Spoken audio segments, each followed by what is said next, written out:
Greetings, friends. It's me, Wayman, and I wanted to come on and do a video that probably only two or three of you out there might understand. Not that I know everything about it, but I'm reading this book, a very difficult book for me to get through. I've been reading it for about a month, and in this book they make some really good points about the fragmentation of archetypes and how the consciousness will fragment archetypes in order to be able to assimilate them consciously.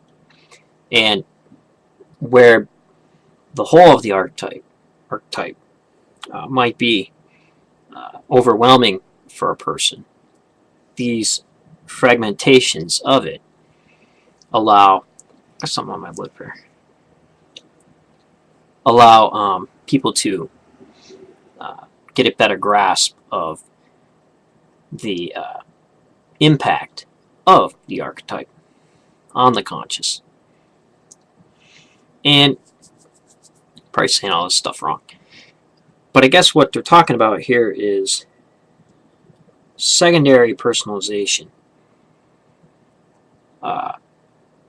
which can do damage, and I think that's what happens largely in polytheistic, mostly are just fragmentations of the archetype. Monotheism tries to keep the archetype in its wholeness for the full impact.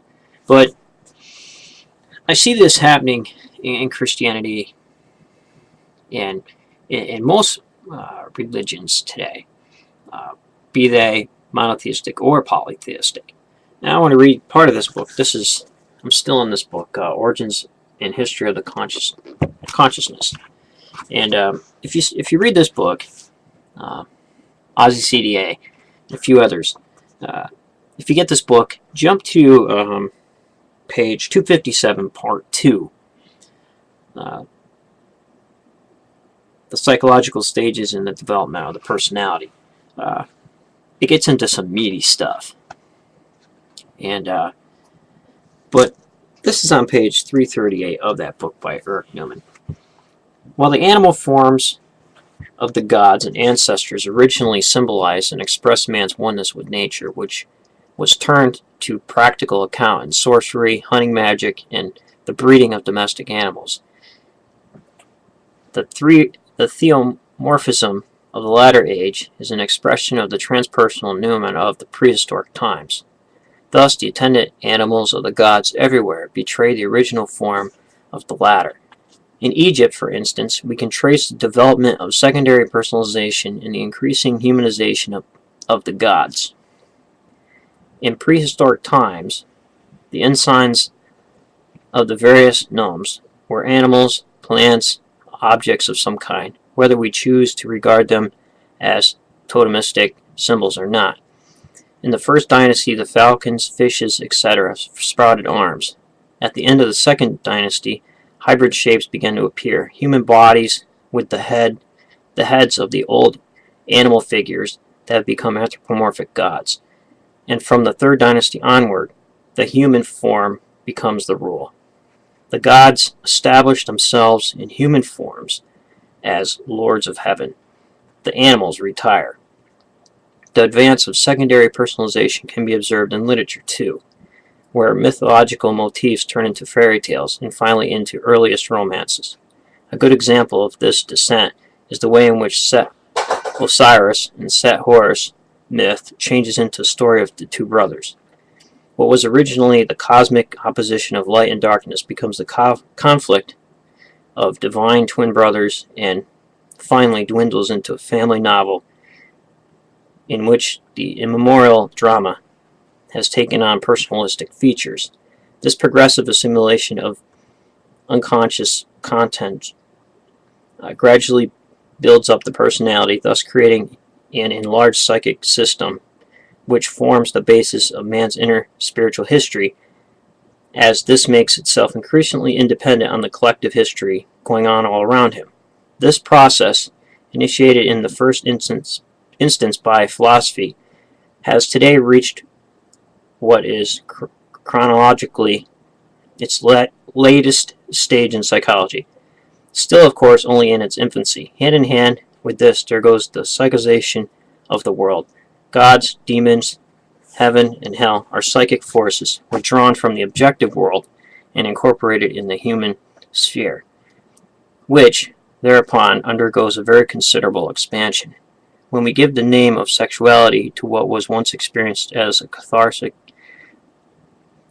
divinity, or speaking of hallucination instead of revelation, and when the gods of heaven and the underworld are recognized as dominants of man's unconscious, it means that an immense tract of external world has dropped into the human psyche. Introjection and psychization are the other side of the process by which the world of physical objects become visible, and this world can no longer be modified by projections to the degree that it could be before. What now happens, however, and this is the most important result of secondary personalization, so far as the individual is concerned, is that the transpersonal contents are projected upon persons, just as in the historical process, God images were projected on human beings and were experienced in them. So now archetypal figures are projected into the personal environment, and this leads to unnecessary but exceedingly dangerous confusion of the person with the archetype. This process not only plays an important role in childhood as a projection of paternal archetypes upon parents, but the fate of the collective is largely determined by the projection upon the great individuals who influence human history, whether positively or negatively, as heroes, leaders, saints, and so forth. We shall see that a healthy collective culture is possible only when secondary personalization is not carried to the point of absurdity. If it is too radical, it leads to false projections of the transpersonal into the phenomena of recollectivization, whereby vital elements of the cultural heritage are placed in jeopardy and may be lost altogether. The deflation of the unconscious resulting from all the processes we have described brings about the systemization of consciousness and the separation of the two systems. So, whereas previously, especially in Jewish literature, where they discuss, seeing God and dying, even in Greek literature, Samael with Zeus exposes her to his full glory. She's consumed by that. Also, Arjuna seeing Krishna in his full glory, but he was prepped for that through the whole Gita, which was pretty interesting. So I think that's where Christianity ends up losing a lot of its punch, is through overdoing it a lot of the times, and they're losing the connectivity, to the archetype, simply because of the secondary personalization that's happened, and which is one of the reasons why, maybe knowingly or unknowingly, Judaism and Islam is against anthropomorphism and this fragmentation.